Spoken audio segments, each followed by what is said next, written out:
The Greater Sea by Kahlil Gibran. My soul and I went to the great sea to bathe, and when we reached the shore, we went about looking for a hidden and lonely place. But as we walked, we saw a man sitting on a gray rock, taking pinches of salt from a bag and throwing them into the sea. "This is the pessimist," said my soul.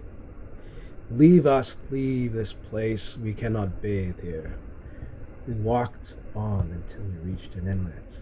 There we saw, standing on a white rock, a man holding a bejeweled box from which he took sugar and threw into the sea. "And this is the optimist," said my soul, "and he too must not see our naked bodies." Further we walked, and on a beach we saw a man picking up dead fish and tenderly putting them back into the water. "And we cannot bathe before him," said my soul. "He is the humane philanthropist." And we passed on. Then we came where we saw a man tracing his shadow on the sand. Great waves came and erased it, but he went on tracing again and again. "He is the mystic," said my soul. "Let us leave him."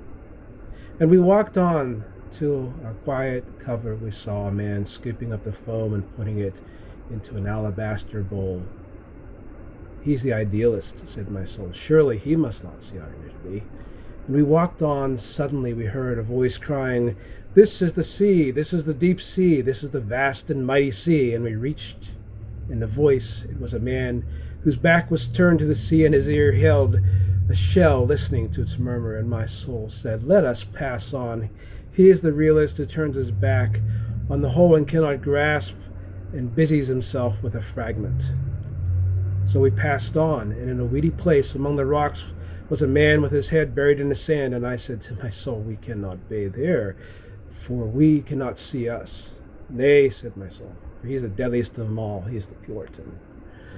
Then a great sadness came over the face of my soul, and into her voice, "Let us go hence," she said, "for there is no lonely hidden place where we can bathe. I would not have this wind lift my golden hair, or bear my white bosom in the air, and light disclose my sacred nakedness." So we left that sea to seek the greater sea.